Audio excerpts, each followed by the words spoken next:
اور اس میں اتنے لوپ ہولز ہیں کہ کوئی حد نہیں ہے. بلکہ ابھی ریسنٹلی لے لیجیے جو پارلیمنٹ میں ان کی ڈسکشن ہوئی اور جس طریقے سے انہوں نے آپریشن مہادیو کا ذکر کیا کہ جی ہم نے 3 پاکستانی بقول ان کے دہشت گردوں کو قتل کر دیا ہے جنہوں نے پہلگام کا واقعہ کیا تھا. اسی میں دیکھیے تو کہتے ہیں کہ جی ان کے پاس پاکستانی ID کارڈز تھے, ان کے پاس چاکلیٹس تھیں.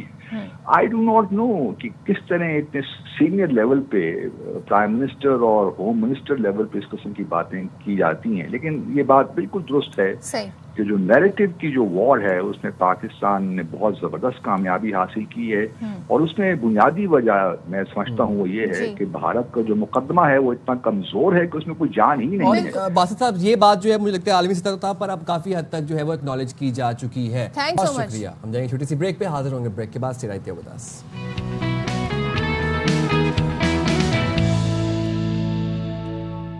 السلام علیکم. باخبر سے میرا میں ایک دفعہ پھر سے آپ کو کہتے ہیں خوش آمدید. میں ہوں سائم خان. صدف عبدالجبار ہمارے ساتھ موجود ہیں. اور جناب پچھلے گھنٹے میں بھی ہم بات کر رہے تھے پاکستان اور US کے تجارتی معاہدے کے حوالے سے, اور جو ڈونلڈ ٹرمپ کی انکلینیشن ہے, جو جھکاؤ ہے پاکستان کے انرجی سیکٹر میں, وہ یہ ثابت کر رہا ہے ہمیں کہ ڈونلڈ ٹرمپ بڑے پر امید ہیں پاکستان کے انرجی شعبے کے حوالے سے اور پاکستان کے تجارتی معاہدے کو لے کے. اور وہی چیز اس یہاں سے ظاہر ہوتی ہے کہ جیسے انہوں نے کہا کہ کوئی پتہ نہیں کہ ایک دن ایسا بھی آئے کہ پاکستان بھارت کو تیل بیچ رہا ہو.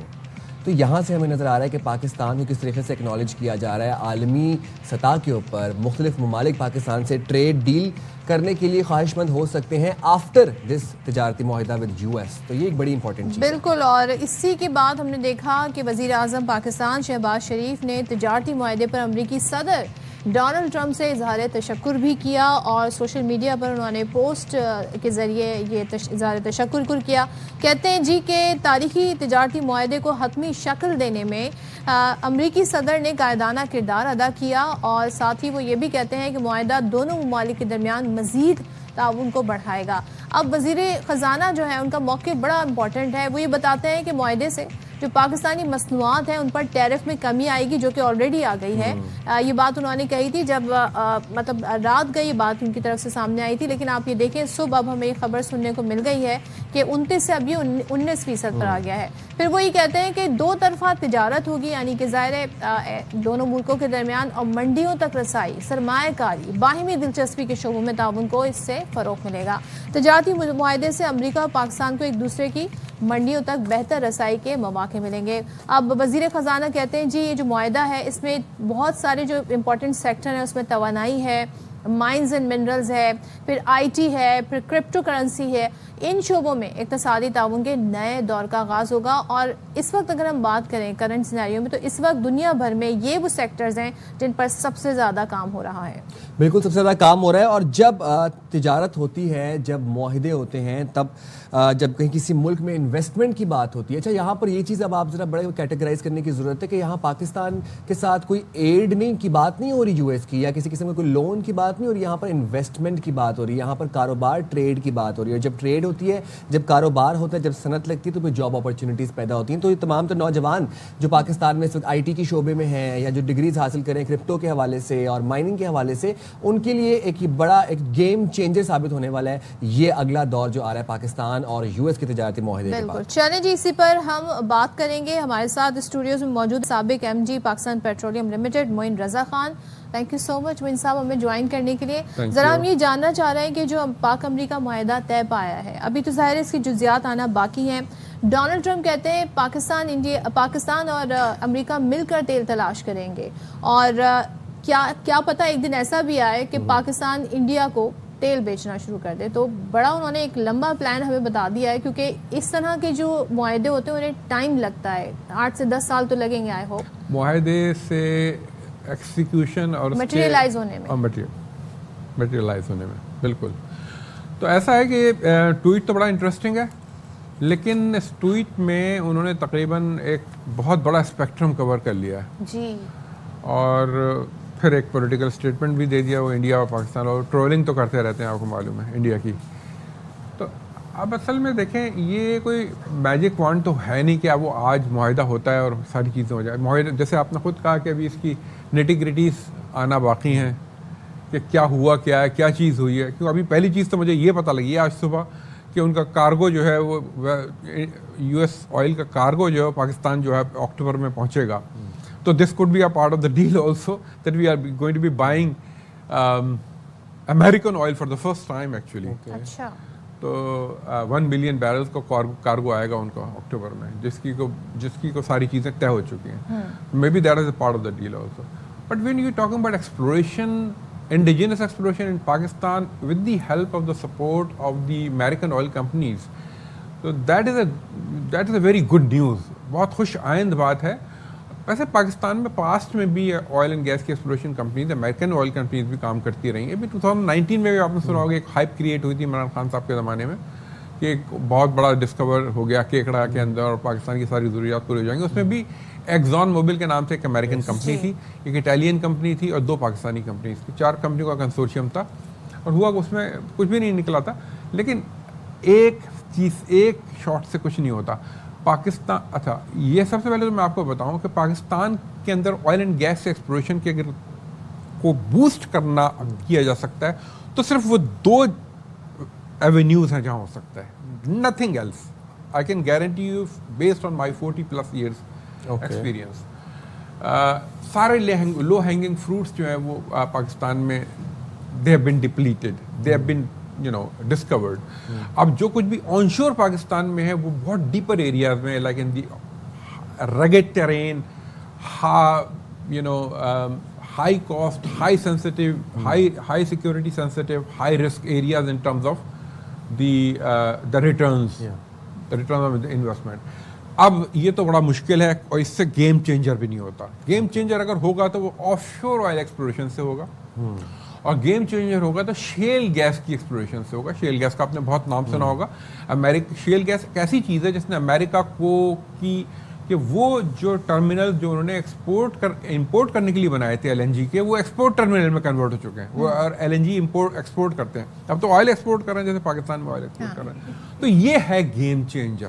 اچھا ویسے معین صاحب, جب ہم انرجی سیکٹر کی بات کرتے ہیں, جب ہم آئل ریزروز کی بات کرتے ہیں پاکستان میں, I know it's too soon to ask, but آپ کے اطلاعات کے مطابق کیا امکانات ہیں, کہاں پر یہ ذخائر موجود ہیں اور کتنے ذخائر ہیں یہ؟ دیکھیں پاکستان کی آن شور میں تو سب سے پہلے میں آپ بتاؤں کہ پاکستان میں 450,000 کے بیرلس کے قریب پر ڈے کی جو پاکستان کی ریکوائرمنٹ ہے. پاکستان تقریباً 64-70,000 بیرلس پروڈیوس کرتا ہے پر ڈے.